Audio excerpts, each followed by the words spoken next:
pour les réglages de la chaudière.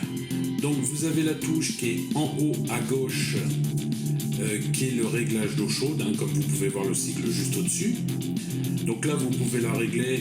En général, on la règle pas beaucoup plus que entre 50 et 55 grands maximum. Sinon, vous en tarterez assez rapidement. Donc là, voilà, hein, avec le plus et le moins, vous venez mettre plus ou moins. Vous mettez OK pour valider. Donc là, vous êtes toujours en mode chauffage. Vous appuyez sur le retour pour avoir l'ensemble de la signalisation de la chaudière.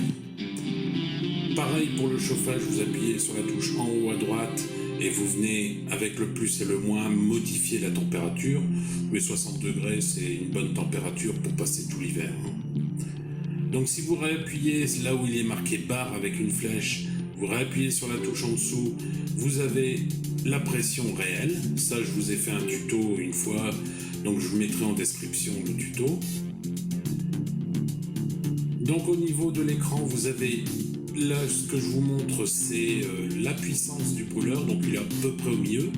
Là, c'est comme quoi l'eau chaude, le chauffage est en fonctionnement, et là, comme quoi l'eau chaude a chargé le ballon. Et là, vous avez entre les deux petites barres, mais on les voit pas bien, la pression de la chaudière. Et là, c'est la température au niveau du corps de chauffe.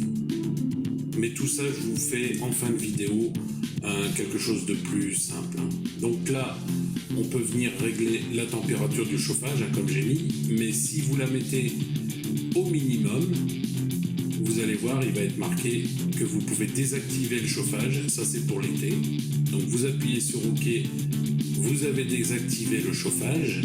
Si vous faites retour, vous verrez, vous avez une espèce de petit parasol qui s'est mis. Donc dans ce cas-là, vous avez plus que l'eau chaude au niveau de la chaudière. Donc là, je vais remettre. Pour remettre, c'est pareil, vous passez en chauffage, vous appuyez une fois sur la touche plus et vous revenez directement à la température que vous aviez avant.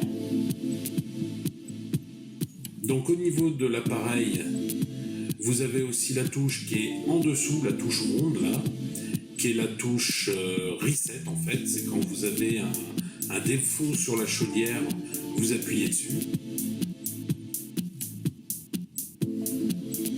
Et bien sûr, au niveau de la chaudière, vous avez ce qu'on appelle le bouton qui est sur la droite. Ça, c'est le marche-arrêt de la chaudière. Pour couper carrément la chaudière.